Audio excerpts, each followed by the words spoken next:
Okay, we have a new module.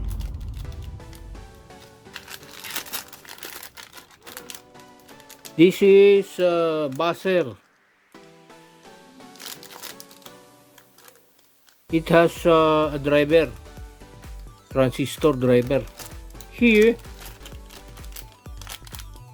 almost the same with transistor driver. And same low level trigger. What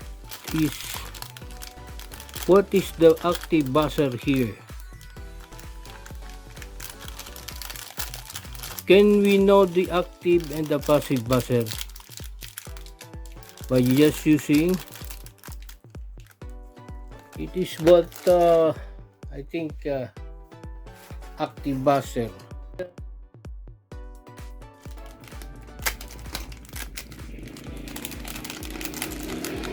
This is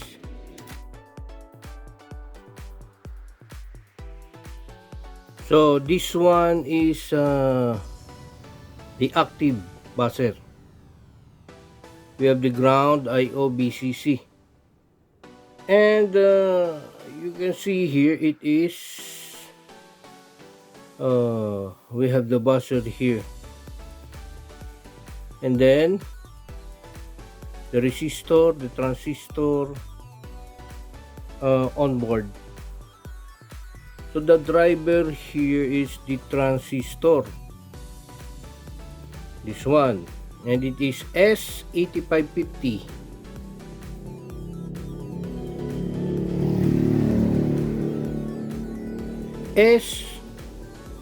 S8550, that is PNP transistor, and this one is a low level trigger. So our objective is to know and to test this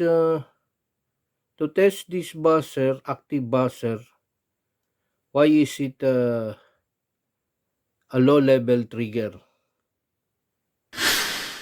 And we're going to compare the passive and the active buzzer. What's the difference in size, and then how can we know the difference between the passive and active buzzer? Okay, and we're going to reverse engineer this module.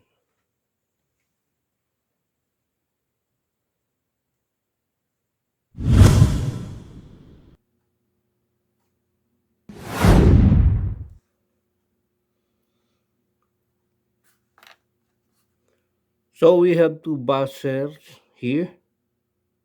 This one is active. You can see here it has an epoxy resin coated. This black epoxy resin. So this is active. And then the passive buzzer, this is the passive buzzer. You can see the PCB here coated with black resin. For the passive, it has no coating. It's just a PCB showing here. And then the size, or you can see the physical appearance. The active is solid. It has a solid cover, plastic cover, a positive polarity. And then the passive one, it has two-layer plastic. Okay, and also polarity. So that's the difference. So here, this is solid. You can see here it's solid. Although it is the size, there's a difference in physical size or the size. but the plastic cover enclosure is solid. Unlike the passive, it has two coating plastic. So active buzzer. So this is we're going to test this active buzzer.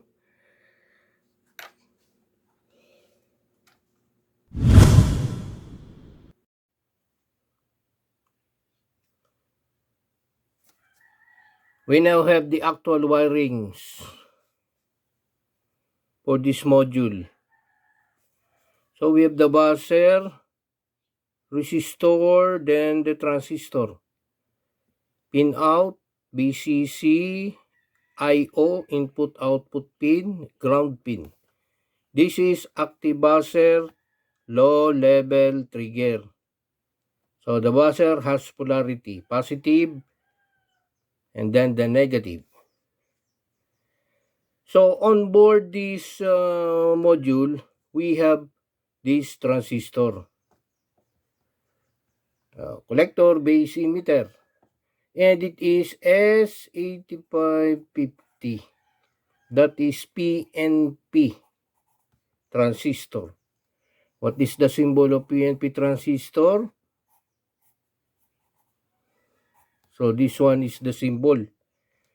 The arrow is pointing toward the base or inward. Emitter, of course, for the emitter, and then the base, and then the collector. That is the PNP. And this is the driver of the buzzer. Okay?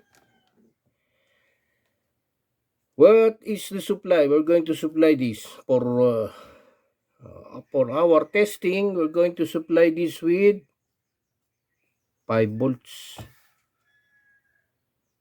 Okay? And then, active buzzer, it has internal oscillator.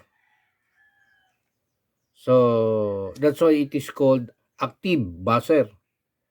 Because it has internal oscillator.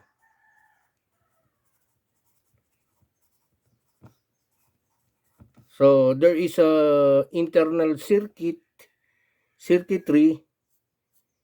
inside this buzzer.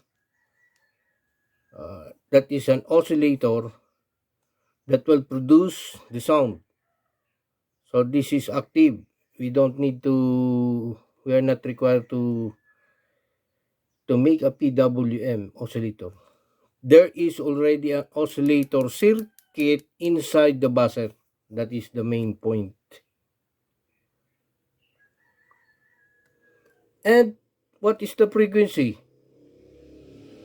Oh, the sound we're going to hear into the buzzer with this using this buzzer. Usually the buzzer it is 2 kilohertz up to 4 kilohertz frequency. That is the frequency of the sound by the buzzer, sound of the buzzer.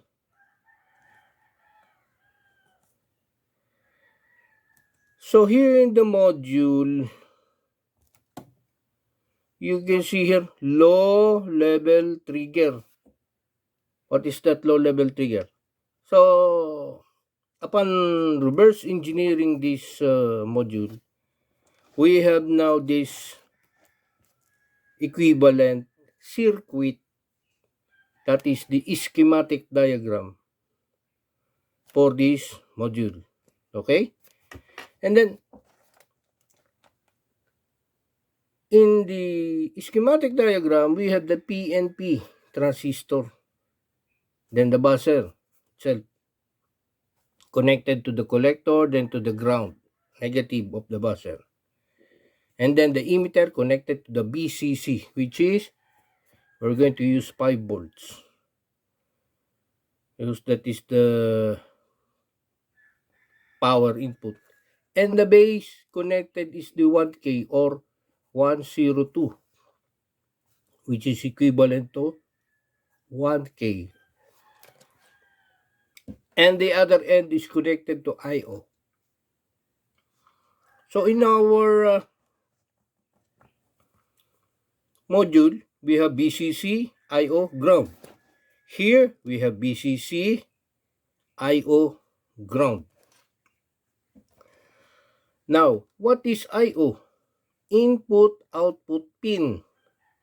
So it means it's either the current will flow towards or inward to the transistor or outward or outside, in or out.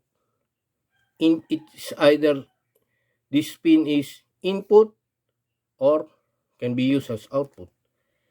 And the transistor here, what is the use of transistor to the buzzer? Will serve as a switch and the driver. Switch. Same time, it is the driver. So it is connected along collector to the ground. Now, how can we bias this transistor? How to turn on or switch on this transistor? In PNP transistor, we need to bias or to forward bias this emitter to base. That is the requirement. Or to switch on this emitter to base. Usually it is 0.7 volts in the case of silicon transistor.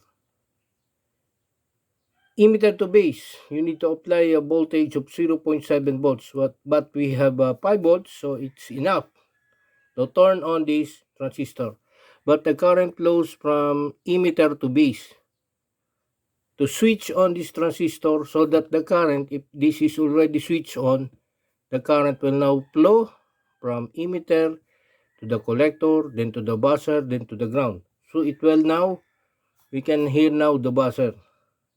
So the buzzer will turn on once we switch on this emitter to base of the transistor. So in our diagram, why is it, how can we produce or how can we, what is this low level trigger?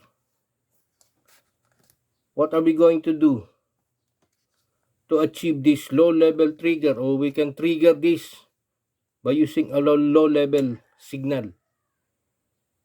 By what? For example, if we have the microcontroller Arduino. So Arduino will provide the input-output of train of pulses. If you're using Arduino, we're going to provide that with pulses of a square wave, which is an on and off signal, a high level, and then off, low level. So we need a low level signal, that is the off or the off time of the Arduino signal to turn on this transistor. In short, we're going to ground the input I/O pin during the positive or the high level of the Arduino. If we're going to use the Arduino high level, it means the output of Arduino is 5 volts, pin output 5 volts. So we're injecting a 5 volts here. What will happen to the transistor? It will reverse bias because this is PNP. While since we're injecting a low signal, we're just putting it to the ground. So it will turn on and off the transistor. So in order to achieve this low level signal or to trigger a low level signal, we need to ground this input output pin. But we're not using Arduino or microcontroller. What are we going to do? We're going to put a switch here. And then, once we press the switch, the current flows into emitter to the base, then to the ground, switching on this transistor. That's why we have now the current flows also to the emitter collector, turning on this buzzer.